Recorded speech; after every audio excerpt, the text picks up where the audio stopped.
Hola, sean todas bienvenidas y bienvenidos a nuestra semana 3. En esta ocasión vamos a hablar de los dilemas éticos profesionales y de algunas vías para resolverlos. Yo quiero dos puntos de partida o dos consideraciones previas propiamente dichas, que tienen que ver con esta sesión. Mira, quizá esta sea la sesión del curso, no quizá, seguramente es la sesión del curso en donde voy a manejar más conceptos porque prácticamente voy a resumir 5 capítulos de nuestro libro de texto en esta ocasión, antes de poder hablar incluso del artículo pues, que escribí para que ustedes pudieran discutir en el blog.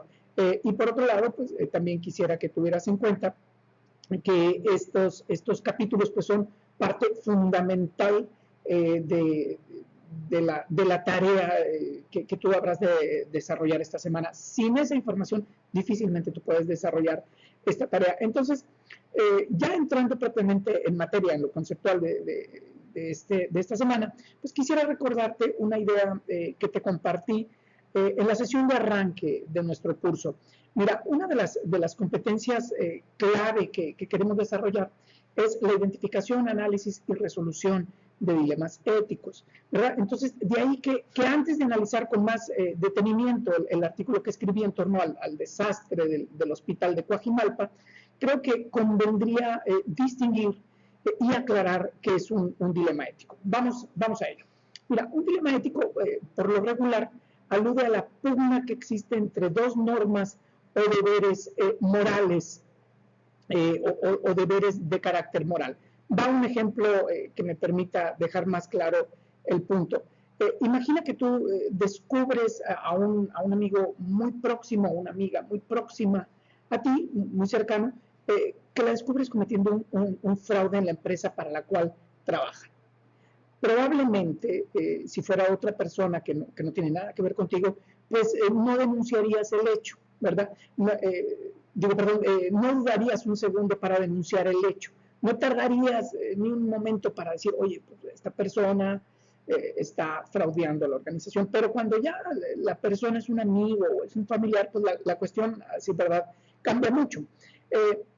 Ahora bien, si tú te encuentras en una situación de ese tipo, ¿por qué podríamos considerarla como un dilema? Pues porque al momento de tomar la decisión, al momento de decidir, no resulta nada sencillo identificar cuál de los deberes que están en juego resulta ser el más importante. Por un lado, ser leal a la amistad, ¿no? O bien ser leal a la organización. Sea cual sea la opción que tú consideres como la más importante, pues habrás de dejar de lado un deber, en este caso la amistad o en este caso la lealtad a la organización. Para ser leal, en otras palabras, a tu amigo, pues deberás ser desleal a tu organización. O para ser leal a la organización, deberás traicionar a tu amigo. En este sentido, pues el dilema está muy bien puesto. Ahora, bueno, teniendo esto como punto de partida, vayamos al caso que yo escribí en este artículo y que pues, relata una historia muy desafortunada, pero a mí lo que me interesa es identificar si en esta historia existe o no un dilema ético, ¿verdad? Como tú pudiste ver en el relato de este hecho tan lamentable, pues hay una historia en donde se cruzan la desgracia con la irresponsabilidad, ¿sí? La desgracia, no se hubiera presentado si la empresa, la verdad, hubiera incorporado a su gestión cotidiana los 3 niveles de responsabilidad que yo refiero en el artículo, que son la legal, la económica y la social. Entonces, en una empresa responsable en el sentido amplio del término, siempre vamos a tener presente pues, que la organización cumple con la normativa, invierte en todo aquello que requiere para preservar la integridad física y moral de sus colaboradores, pero también de todos sus grupos de interés, que son en otros contextos conocidos como los stakeholders, y que se hace cargo de los efectos de sus acciones. Estos 3 elementos que te acabo de decir, asociados a la responsabilidad, tienen mucho que ver pues, con la aplicación de los principios de la ética profesional, de los que voy a hablar más adelante. Ahora, si lo pensamos en términos de, como se dice en España, de a toro pasado, pues Nieto Gas debería responsabilizarse por las consecuencias, pues en principio,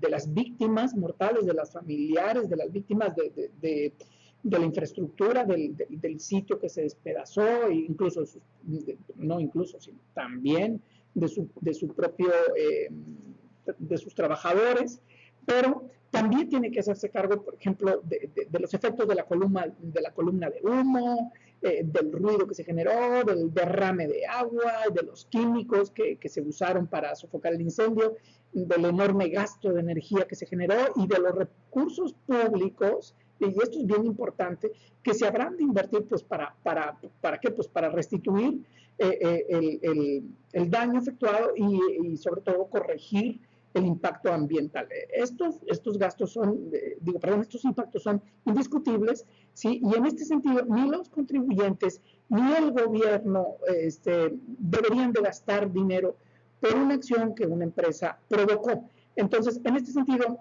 los ciudadanos y el gobierno podrían tachar el actuar de la organización como injusto. Ahora, teniendo en cuenta estos aspectos que acabo de señalar, yo quisiera preguntarte, ¿la autoridad enfrenta algún dilema o debería de sentirse ante un dilema para sancionar como se debe, fíjate el término que estoy utilizando, se debe o como se debiera, ¿sí? A la compañía? Si tú pensaste que no, si acabas de pensar en este momento que no, estás en lo correcto. ¿Por qué? Porque los deberes implicados en esta decisión confluyen más que contraponerse.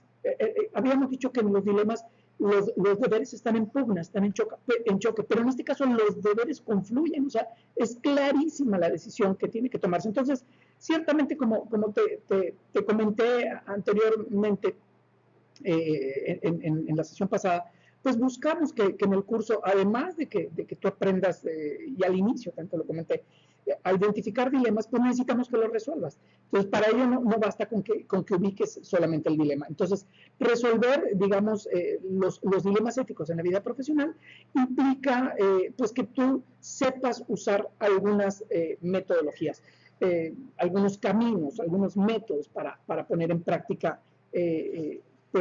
ciertas decisiones. Entonces, por cuestión de tiempo, te voy a compartir un método muy sencillo para resolver dilemas éticos que en Estados Unidos lo conocen como el método sintético, pero que la traducción en México podría ser obligaciones, ideales y efectos. Entonces, vamos a paso y con ello voy a ir bordando también el tratamiento de los distintos principios éticos y que están contenidos en los capítulos que hoy tendrás que leer. Empecemos por las obligaciones. ¿Cuáles serían las obligaciones de la autoridad? Pues en principio, asegurar que la compañía restituya el daño físico y moral que ha provocado. Multas, indemnizaciones, reconstrucción y muchas más acciones dirigidas a solventar o a resolver, restituir el mal generado. Ahora, una solución que se centre en esto dejaría a todo el mundo contento, todos los implicados la considerarían como justa. Yo creo que no, ¿verdad? ¿Por qué? Porque si pensamos en los familiares de las víctimas mortales, pues ninguna indemnización económica va a poder restituir la vida de las personas que perdieron la vida o que quedaron incapacitadas de manera permanente, sea parcial o total. Entonces, como la dimensión, si te fijas, legal, deja al descubierto pues, las limitaciones que tiene, entonces tendremos que dar paso a la segunda fase, a la segunda etapa de la metodología, que tiene que ver con los ideales, los cuales, pues, en nuestro curso serían los principios éticos. Y vamos a ello. ¿Sí? Recordarás tú que íbamos a tratar 4 principios éticos, tal como dicen las instrucciones de esta semana, y entonces vamos a este paso de los principios. En la metodología, como te decía, se llaman los ideales, pero podemos llamarle nosotros los principios éticos. En esta ocasión hablaremos de la beneficencia, de la autonomía, de la justicia y la no maleficencia. Ahora, ponle mucha atención porque me voy a ir paso a paso desmenuzando cada uno de ellos. Ahora, pero antes de definirlos, quisiera dejar en claro qué es un principio ético. Todo esto sirve para nuestro examen final de curso. Ponle mucha atención al video, por favor. Entonces, siguiendo a Hortal, un principio ético, voy a entrecomillar porque es prácticamente la definición de Hortal, un principio ético sería un imperativo de tipo general que nos orienta acerca de qué hay de bueno y de realizable en unas acciones y qué hay de malo y evitable en otras. En esta definición, entonces, quisiera yo que tuvieras en cuenta dos rasgos claves que se destacan de esta. Los principios siempre se expresan en términos generales, nunca en términos específicos, como sería, por ejemplo, el caso de las reglas de comportamiento.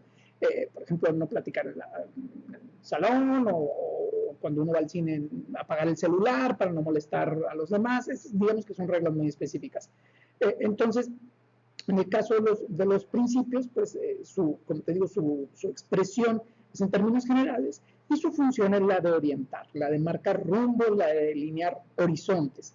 Ahora, como lo he señalado en otras ocasiones, los principios éticos, perdóname, son una especie de faro orientador, ¿sí? de rumbo, de horizonte, de camino, de estela de luz que nos conduce hacia aquello que nosotros consideramos justo, felicitante, digno, liberador, bueno, etc. Ahora, en este sentido, los principios morales, como dijera Hortal, pues siempre no prescriben actuaciones concretas de forma directa o inmediata, más bien apuntan hacia los temas y metas que no hay que perder de vista a la hora de actuar y sobre todo a la hora de formular normas o prescripciones de carácter moral. Sí, los principios no sirven para elaborar reglamentos de trabajo, no sirven para elaborar leyes, no sirven para poder establecer normas y que se dirijan hacia esos horizontes que te acabo de señalar a modo de faro orientador. Entonces, como ves, los principios morales son la base, son el cimiento de las reglas con las cuales nos movemos en la sociedad. Ahora, si nos centramos directamente en los 4 principios que señalé al inicio de este video, podríamos decir entonces que la beneficencia está asociada al bien. Va el primero, la beneficencia, ¿sí? El principio de la beneficencia busca que nuestras acciones tengan como horizonte hacer el bien a los demás. Ahora, ¿pero qué tipo de bien me estoy refiriendo? ¿A qué tipo de bien a los demás me refiero? Bueno, pues en el terreno de lo profesional, pues se trata del conjunto de acciones que se desempeñan o que pueden ser, que se desempeñan, que se realizan y que pueden ser consideradas por los usuarios del servicio como buenas, como provechosas, ¿sí? Ahora, ojo, no se trata de que estas acciones, de que esta actividad sea golondrina de un día, ¿no? O una acción que se presenta una vez y ya no se vuelve a presentar. De lo que se pretende en una actuación profesional centrada en la beneficencia es que ésta mantenga su consistencia en el conjunto del actuar profesional. Entonces, un actuar que debería encaminarse, como ya te he dicho, hacia un horizonte donde las personas que te rodean consideran ese actuar como bueno. Ahora, para que los demás puedan etiquetar como buena una actuación, los efectos o las consecuencias de estas siempre deberán afectarlas de manera positiva. Un buen arquitecto, por ejemplo, es reconocido por los demás porque dejó a la sociedad buenas obras, ahora sí que nunca mejor dicho, ¿verdad? En este sentido, como dice Hortal en el capítulo 5 del libro de texto, el bien que se alcanza, voy a abrir una cita, el bien que se alcanza o se proporciona ejerciendo determinada profesión, constituye el primer criterio para decir que la actuación del buen profesional fue buena, en tanto lo que se refiere a su competencia profesional como a su ética. Entonces, actuar en beneficio de los destinatarios de los servicios profesionales, como nos recuerda Hortal, consistiría en realizar bien lo que busca cada práctica profesional, ¿sí? Es decir, alcanzar el bien o los bienes constitutivos que busca realizar y proporcionar dicha práctica. Ahora, es bien importante, disculpa, es que estoy aquí en una zona con bastante calor, es bien importante que tengas en cuenta lo siguiente. Hortal no entiende por bien cualquier cosa que tenga apariencia de buena, ¿sí? No todo lo que tiene una pinta de bueno puede ser empleado como un criterio ético para tomar decisiones profesionales. Como dice Hortal, se trata de los bienes o fines propios que constituyen la razón de ser de una actividad profesional que realiza una persona. Entonces, en el terreno de la ética, es importante que tengas en cuenta esto. No es lo mismo actividad que práctica. Actividad puede ser cualquier acción que se realiza, mientras que una práctica es una actividad que se realiza en forma cooperativa, que busca la realización de bienes internos, intrínsecos, diría McIntyre. Y aquí hay otra noción bien importante que tienes que tener en cuenta a lo largo del curso y que tiene que ver también con la ética profesional. Los bienes intrínsecos solo se alcanzan si la práctica profesional se realiza bien, es decir, si cumple su razón de ser y genera los efectos benéficos en los demás. Por ejemplo, el bien intrínseco o interno de la práctica médica es que el paciente recupere la salud. El de la docencia es que el estudiante aprenda, el de la arquitectura resolver algún problema de espacio garantizando un cierto gusto estético, el de la ingeniería industrial eficientar procesos de transformación con calidad y así sucesivamente. Entonces, cuando en la práctica profesional se logra el bien interno o intrínseco, en automático, ¿sí? Llegan los bienes extrínsecos, que serían fama, dinero, poder, prestigio, movilidad social, social ascendente, etc. Ahora, el acceso a la búsqueda a los bienes extrínsecos, ¿sí? Siempre es loable o éticamente deseable si estos bienes extrínsecos no se anteponen a la realización de los bienes intrínsecos o internos, ¿verdad? Porque anteponer la razón de ser de la actividad a la búsqueda del dinero, de la fama, del poder, del prestigio, pues corrompería el sentido moral de la práctica profesional. En síntesis, para que quede bien claro, anteponer los bienes extrínsecos a los intrínsecos sería corromper moralmente la profesión. Bueno, vamos a mitad del camino de la exposición. Ahora, vamos al principio de la autonomía. Mucho ojo, ánimo. Entonces, la autonomía podemos entenderla como un medio para que todas las personas podamos ser nuestros propios amos, como decía Kant, nuestros señores, que seamos capaces, dueños de nosotros mismos, capaces de darnos leyes a nosotros, de establecernos reglas, normas, sin necesidad de que las instancias externas pues nos las impongan como cuando éramos niños, ¿verdad? Entonces, reconocer la autonomía de los demás, pues sería, yo creo, no, como dice Hortal en el capítulo 6, sería no interferir en la vida o en las acciones o en las decisiones de los demás, ¿sí? Y también estas que consideran ellos buenas, deseables para sí mismos, salvo que esas interferencias, entre paréntesis, sean expresamente aceptadas por el receptor del servicio. Por ejemplo, esto lo puedes ver muy claro en las prácticas médicas. El médico es el experto y por ello el paciente no es capaz de opinar sobre el tratamiento, los medicamentos que el médico va a llevar a cabo con él. Ahora, el tema y la controversia ética viene pues cuando el paciente no quiere un tratamiento o un procedimiento. ¿Por qué? Porque atenta contra sus convicciones, sus creencias, sus formas de conducirse en la vida, o bien contra aquello que él establece o entiende como sus derechos, ¿no? Entonces, en ese sentido, como nos dice Hortal, para las relaciones profesionales, invocar el principio, o en las relaciones profesionales, invocar el principio de la autonomía, significa que el cliente o el usuario de los servicios profesionales, pues es una persona, ¿sí? Es decir, alguien sujeto de derechos. Por lo tanto, su opinión, sus convicciones, sus derechos deben ser respetados y hay que informarle debidamente pues, a esta persona, tener su consentimiento para llevar a cabo cualquier acción que pudiera en determinado momento afectarle o en cualquier sentido. Entonces, el principio de la justicia, sí, bueno, hasta aquí con este principio. Ahora, vamos al de la justicia, que creo que es un poquito más complejo que describir que estos dos que acabo de explicarles. Disculpen aquí tanto sudar, pero creo que estoy realmente en un lugar medio selvático, luego les enseño aquí.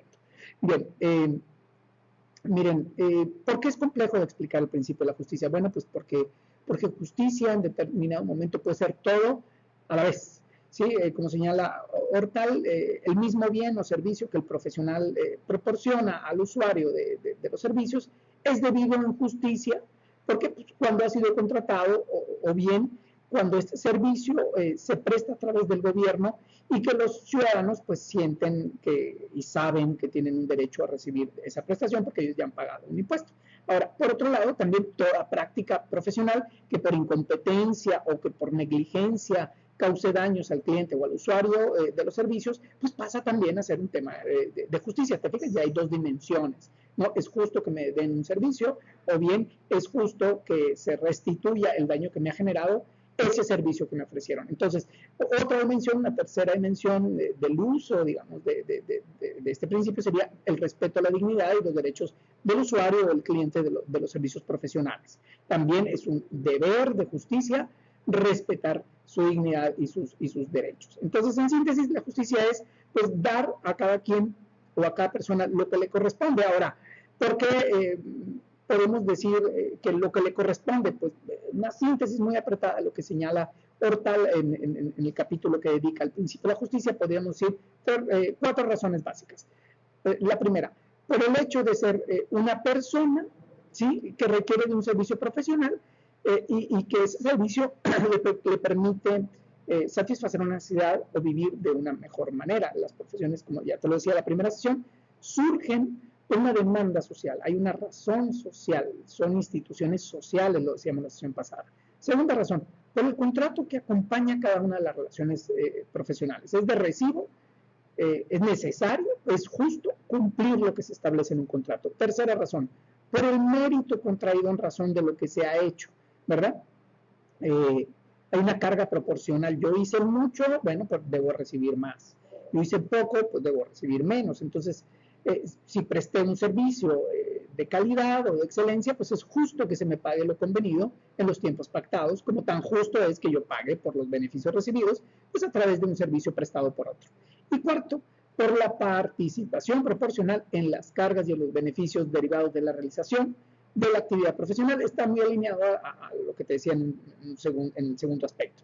Es justo que yo reciba, por ejemplo, una calificación, una nota alta, ¿verdad?, cuando yo realicé un trabajo de calidad en el que invertí mucho tiempo, y no es justo que otro compañero o otra compañera pues reciba la misma nota, ¿sí?, cuando pues solo vino a una sesión de trabajo y no precisamente vino a trabajar, ¿verdad? Y ya el último te dije 4, pero van a ser 5, también porque es bien importante y está asociado a la justicia, porque la ley lo establece. La ley, en su sentido primario, pues busca establecer la relación que se da entre las personas, ¿sí?, y entre los derechos de estas, de ahí que sea muy importante y sea de justicia respetarlo. Entonces, para no ser más largo el video, te recomiendo que leas con detenimiento el capítulo 8, especialmente a partir de la mitad, porque ya te acabo de hablar de la primera mitad, cuando Hortal trae a su análisis, a la discusión, a Michael Walzer, y él va dando otros matices a esto que te acabo de explicar. Bien, ya para acabar con este apartado del video de los principios, pues quisiera yo hablarte del principio de la no maleficencia. Parecería que es una reiteración de la beneficencia o de la justicia. Sin embargo, hay 3 rasgos, bueno, 2 voy a destacar, que lo vuelven distinto a los anteriores. Fíjense bien. Primero, no se refiere solo al destinatario de la actuación profesional, sino a él y a cualquier persona o grupo que pudiera verse afectado por dicha actuación. Este es el caso propiamente ya del hospital. Y aquí está bien clarito el rol. Los efectos de una acción traen consecuencias en un grupo de personas que no tenían nada que ver con ese servicio de gas que se estaba prestando al hospital. Y también el principio de la no maleficencia se distingue de los anteriores por razones de carácter cognitivo, es decir, de comprensión del problema. Identificar dilemas no es fácil porque hay que primero saber dónde está la controversia moral. Entonces, fíjate bien cómo aplica aquí el principio. habitualmente cuando hablamos, y Hortal lo señala muy, muy claro aquí, de razones cognitivas, es frecuente, sí, que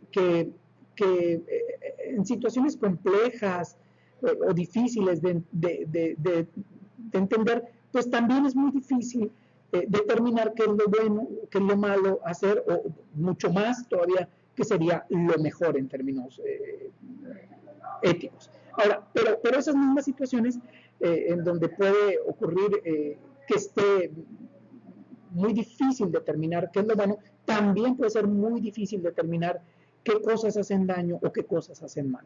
Entonces, en suma, este principio de la no maleficencia busca o pretende el evitar hacer un daño efectivo a los demás. De lo que se trata es no hacer daño a los demás. Bien, con esto ahora llegamos ya al tercer punto del método de obligaciones, ideales y efectos. Quiero recordártelo, cómo vamos al momento. Llegamos al tercer punto, hemos hecho referencia a las obligaciones, a los ideales, y ahora vamos a abordar el tema o el asunto de los efectos. Estos tienen que ver habitualmente con las consecuencias que se generan de las prácticas profesionales. La pregunta que viene sale al paso, que es: ¿serán buenas? ¿Serán consideradas como justas? ¿No generarán un mal efectivo a las personas, sean destinatarias o no del servicio? Entonces, retomando el caso, si Nieto Gas hubiera deseado ofrecer un servicio, digamos, profesional, apegado a ciertos, a estos criterios o principios éticos a los cuales yo he venido hablando, pues, ¿cuáles serían los que tú crees que debió haber tomado en cuenta? Obviamente no te voy a dar la respuesta de lo que tú deberías de contestar en la actividad que vas a resolver. Sin embargo, pues sí voy a contextualizar un poquito los principios que acabo de explicar hace un momento en el marco del problema de la gasera. Entonces, piensa en lo siguiente: la realización de cualquier práctica profesional exige que busques siempre tener en cuenta y respetar la opinión, convicciones y derechos de todos los grupos de interés que pudieran ser afectados por el servicio profesional. Ahora, a los usuarios directos, pues hay que informarles siempre sobre todas las implicancias del servicio. ¿Para qué? Pues con el fin de poder contar con su consentimiento y no se llamen a engaño. Entonces, de igual forma, es necesario que el servicio atienda lo siguiente: es necesario generar un bien efectivo, es decir, que alcance o que logre los bienes o fines propios que constituyen la razón de ser de la actividad profesional que se realiza, ¿no? Decía yo hace un momento, pues, que los bienes internos estaban alineados a la razón de ser de la actividad profesional. En este caso te ponía unos ejemplos: que el médico cure, que el profesor enseñe, que el juez asegure la justicia, etcétera. Y como ahora pues menciono la justicia, como te decía anteriormente, pues es de recibo que toda práctica profesional respete la dignidad de la persona, que recibe el servicio o que es usuaria del servicio, que tome en cuenta todo aquello que se establece en el contrato, que se reconozca también el mérito de los implicados en términos de las cargas y de los beneficios, y que se cumpla la ley. Ahora, en el caso de las prácticas profesionales de Nieto Gas, pues pienso que buena parte de estos principios brillaron por su ausencia, ¿verdad? Pues lo que pienses al respecto deberás plasmarlo en la actividad de esta semana. Y te recuerdo la consideración prácticamente con la que abrí este video. No estamos buscando una simple opinión. De lo que se trata es de una reflexión sustentada, una reflexión que responda pues a tu análisis detenido de lo que has venido trabajando en el análisis de los capítulos, y que uses los conceptos de los capítulos para poder elaborar este breve texto que te sirve para ejercitar, digamos, tu capacidad de análisis, de pensamiento crítico, de reflexión moral, y que lo presentes a modo de un ensayo breve. Bueno, nos vemos hasta la próxima.